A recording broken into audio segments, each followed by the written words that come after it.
जय हिंद बच्चों। देखिए, आज की क्लास आप लोगों के लिए बहुत ही ज़्यादा महत्वपूर्ण होने वाली है, क्योंकि इस क्लास में हम डिस्कस करेंगे कि क्या पढ़े क्या नहीं पढ़े। अक्सर बच्चों का डाउट रहता है कि क्या पढ़े क्या नहीं पढ़े, यानी कि क्लास 10 और 12 का जो 10 और 12 का 2024 में भी बोर्ड एग्जाम होने वाला है, तो सभी को पता है। तो इसमें बात करते हैं कि इसमें क्या पढ़ें क्या नहीं पढ़ें। अक्सर बच्चे यही पूछते हैं कि सर हम क्या पढ़ें, एनसीईआरटी पढ़ें या बाहर से पढ़ें, पेपर में कैसे लिखें, कैसे हमको अच्छे नंबर मिलेंगे, कितना लिखें, कैसे लिखें। तो इन सभी के बारे में आज की क्लास में हम जानेंगे। तो जितने भी नए स्टूडेंट हैं, सबसे पहले चैनल को सब्सक्राइब कर लीजिए। चलिए शुरू करते हैं। तो बात करते हैं, जैसे मान लीजिए क्या पढ़ें क्या नहीं पढ़ें। तो पहले नंबर पे आता है आपका एनसीईआरटी। पहले नंबर पे क्या आता है आपका एनसीईआरटी क्वेश्चंस, यानी एनसीईआरटी क्वेश्चंस। तो आपको पता भी है कि आपका जो सिलेबस है, यानी कि जो आपका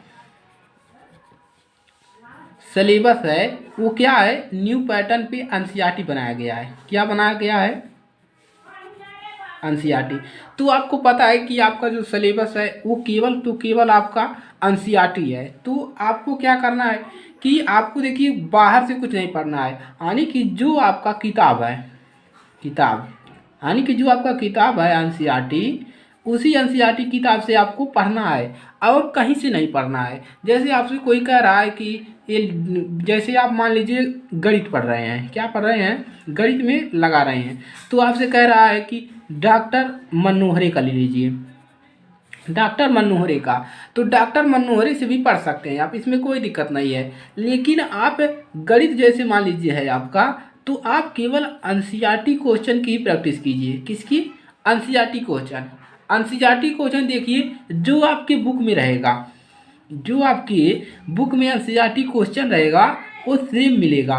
क्या मिलेगा, आपको सेम मिलेगा। यानी कि आपके एनसीईआरटी क्वेश्चन में जितने भी प्रश्न रहेंगे सेम बोर्ड पेपर में, आपके बोर्ड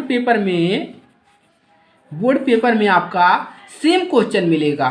सेम आपका सेम क्वेश्चन मिलेगा, इसमें कोई दिक्कत नहीं है। जो आपके बुक में मिलेगा एनसीईआरटी क्वेश्चन, वही सेम क्वेश्चन आपके पेपर में भी आएगा, कोई डिफरेंस उसमें नहीं रहेगा।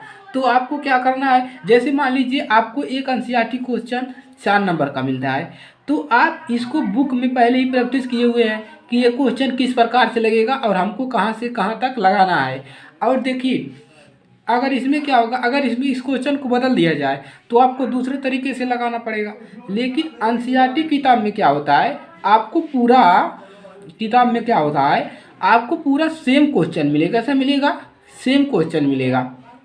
तो इसमें आपको केवल एनसीईआरटी क्वेश्चन पढ़ना है। जैसे आप विज्ञान को ही ले लीजिए, आप विज्ञान ही पढ़ रहे हैं, विज्ञान, आप विज्ञान में पढ़ रहे हैं, तो इसमें भी आप केवल एनसीईआरटी क्वेश्चन जितने भी हैं, जितना आपका बुक है उसको आप अच्छे से पढ़िए। चाहे आप 10 में हैं या 12 में हैं, जितने भी आपके केमिस्ट्री फिजिक्स 12 वाले समझे, केमिस्ट्री फिजिक्स 10 वाले भी, तो जितने भी आपकी बुक है उस बुक को आप अच्छे से पढ़िए, एक एक लाइन पढ़िए, ताकि आपको कोई दिक्कत ना हो। जैसे आप एनसीईआरटी में बोर्ड वाला ये भी कहता है कि अगर आपको, जैसे मान लीजिए 2 नंबर का आपका क्वेश्चन है, बात करते हैं आप क्वेश्चन की, आपको सिर्फ एनसीईआरटी पढ़ना है तो समझ लिए। अब बात करते हैं क्वेश्चन की कि कैसे पेपर में आपको लिखना है प्रश्न की। मान लीजिए 2 नंबर का आपका अंक का आपका प्रश्न है, तो आपको देखिए इसमें 2 नंबर का प्रश्न है, तो मैक्सिमम आपको 2 लाइन में, जैसे आपके कॉपी में इस प्रकार से लाइन रहेगा, मैक्सिमम इसका आंसर आपको 2 ही लाइन में देना है। जैसे मान लीजिए कोई क्वेश्चन है कि 1 एम्पीयर का परिभाषा दीजिए, विज्ञान का क्वेश्चन है, तो 1 एम्पीयर का परिभाषा कितना होता है, 2 ही लाइन में हो जाएगा। तो आपको सिर्फ 2 ही लाइन में लिखना है, 2 से 3 लाइन, उससे ज़्यादा नहीं लिखना है। जैसे मान लीजिए 4 नंबर का हिंदी में क्वेश्चन पूछ दिया कि इसकी व्याख्या कीजिए, तो आप लगे पूरा कॉपी भरने, नीचे से शुरू तक 10-12 पेज 20 पेज लिख दिए। ऐसा नहीं करना है। जो आपके प्रश्न में पूछ रहा है, अगर आपका प्रश्न में भले ही क्यों ना 4 नंबर का हो, अगर आपसे पूछ रहा है, थोड़ा इसमें प्रश्न में पूछ रहा है, तो आपको उतना ही लिखना है, ज़्यादा कुछ नहीं लिखना है। आपको जितना प्रश्न में पूछ रहा है उतना ही आपको आंसर में लिखना है। नहीं तो देखिए जितना अगर आप जितना पूछ रहा है उतना ही लिखेंगे तो आपका टाइम भी बचेगा और आपको पूरा नंबर भी मिलेगा। और अगर आप लिख गए पोथा लिखने, नीचे से ऊपर तक भर दिए एक पेज खटाखट खटाखट, तो इससे आपको नंबर नहीं मिलने वाला है। इससे क्या होगा, आपका जो है टाइम टाइम आपका वेस्ट होगा, यानी कि आप पूरा क्वेश्चन, पूरा प्रश्न जो है वो कर नहीं पाएंगे। तो जितना आपके क्वेश्चन में पूछता है उतना ही लिखिए और केवल एनसीईआरटी क्वेश्चन का ही प्रैक्टिस कीजिए। जैसे मान लीजिए आपको 6 नंबर का 6 अंक का भी क्वेश्चन पूछेगा, तो 6 नंबर का प्रश्न में क्या करोगे।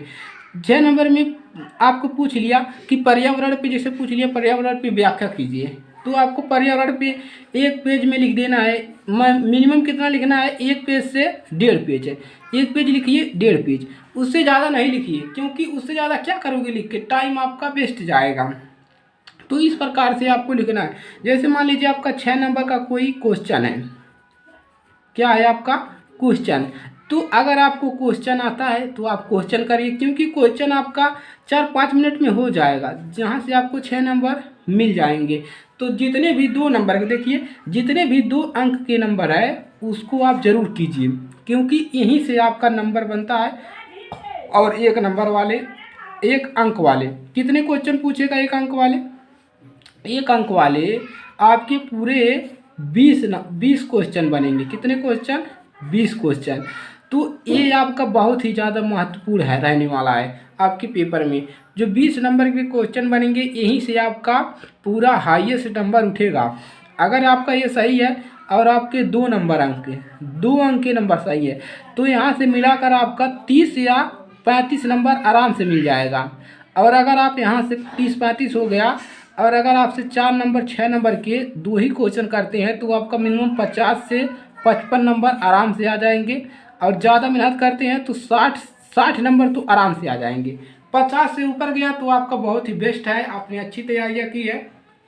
तो इस प्रकार से आपको पढ़ना है, केवल एनसीईआरटी क्वेश्चन पढ़ना है, कुछ अलग से कुछ भी नहीं पढ़ना है, केवल एनसीईआरटी। ये समझ लीजिए, दिमाग में बैठा लीजिए, कोई भी सब्जेक्ट हो केवल एनसीईआरटी क्वेश्चन ही आपको पढ़ना है। समझ में आ गया। चलिए पेपर के बारे में और डिटेल में बताएंगे, प्रश्न को कैसे लिखना है, क्वेश्चन को कैसे लिखना है।